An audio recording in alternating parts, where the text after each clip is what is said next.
নমস্কার, আমি সৃজা।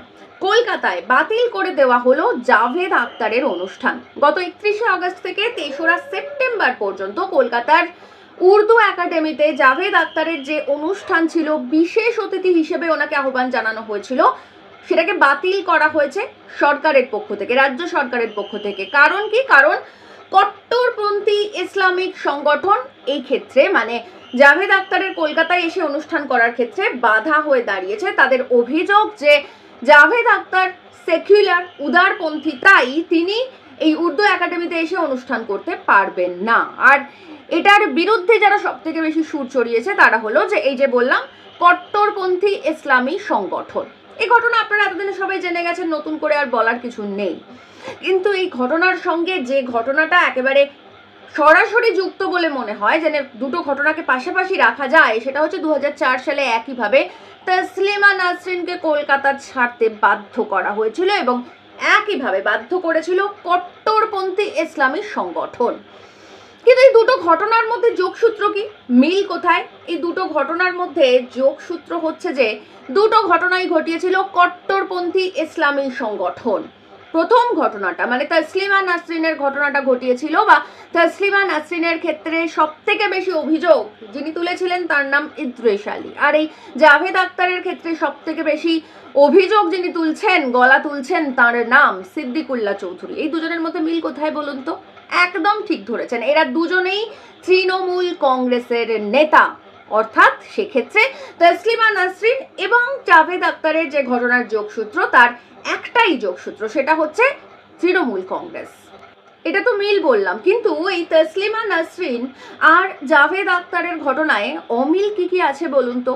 প্রথম যে অমিলটা আছে সেটা হচ্ছে তসলিমা নাসরিনের জন্য যাদের দুঃখে বুক ফেটে যায়, যারা কথায় কথায় বামফ্রন্ট সরকারের বিরুদ্ধে বিষোদগার করেন, কারণ নাকি তসলিমা নাসরিনকে বামফ্রন্ট সরকার কলকাতা থেকে তাড়িয়ে দিয়েছে বলে তাদের দুঃখে বুক ফেটে যায়, তারা কিন্তু এই জাভেদ আখতার যে কলকাতায় আসতে পারলেন না সেই নিয়ে তাদের একটুও দুঃখ নেই, তাদের কোনো রকম কোনো মনোকষ্ট নেই। অথচ আশ্চর্যের বিষয়, তসলিমা নাসরিন কিন্তু অন্য একজন দেশের মানুষ, আর জাভেদ আখতার আমাদের নিজেদের দেশের মানুষ। এবার বলুন তো কার গুরুত্ব বেশি হওয়া উচিত, অন্য দেশের একজন মানুষের নাকি নিজের দেশের একজন মানুষের?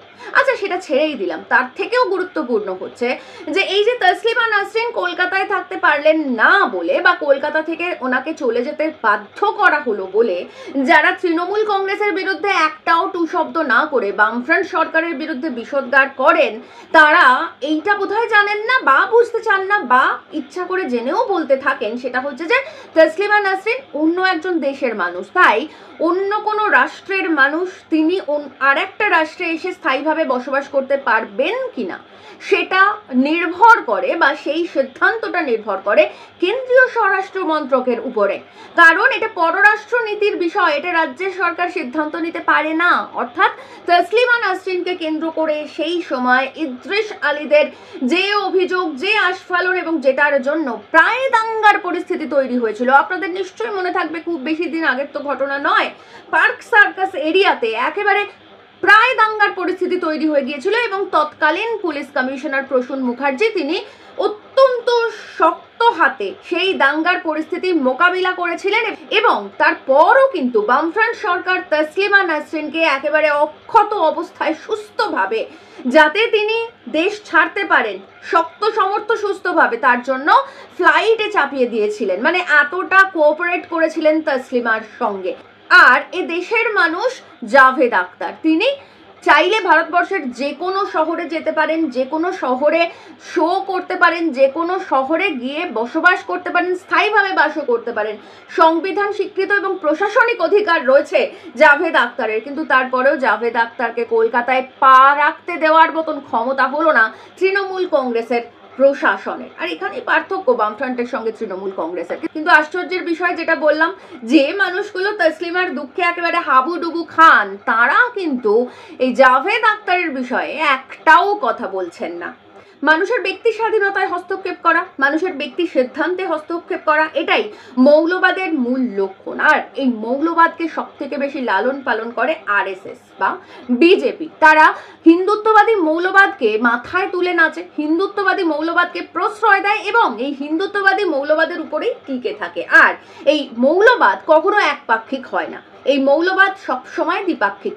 মানে হিন্দুত্ববাদী মৌলবাদ যত মাথা চাড়া দেবে ততই ইসলামী মৌলবাদ মাথা চাড়া দেবে। অর্থাৎ সেক্ষেত্রে আরএসএস হিন্দুত্ববাদী মৌলবাদকে লালন করবে আর মমতা ব্যানার্জি ইসলামী মৌলবাদকে লালন করবে। আর এই ইসলামী মৌলবাদ সেটা যে কতটা লজ্জার, কতটা ভয়াবহ, কতটা ঘৃণ্য এবং কতটা নোংরা হতে পারে সেটা জাভেদ আখতারের এই ঘটনা প্রমাণ করে দেয়। আপনাদের যাদের মনে হয় আমি সবসময় মুসলমানদের হয়ে কথা বলি, আপনাদের যাদের মনে হয় আমি সবসময় মুসলিম তোষণ করি, তারা সঠিকটা বলেন না। আসলে সব মৌলবাদই খারাপ, সেটা হিন্দু মৌলবাদ হোক আর সেটা ইসলামিক মৌলবাদ হোক। আর এই মৌলবাদকে লালন করে কোনো ধর্ম নয়, কোনো ধর্মের মানুষ নয়। কোনো ধর্মীয় মানুষ অন্য কোনো ধর্মের মানুষকে অপমান করতে পারে না। আসলে যারা অপমান করে তারা আসলে উন্মাদ, তারা আসলে অন্ধ, তারা আসলে ঘৃণার চাষ করে, ঘৃণার বীজ বপন করে।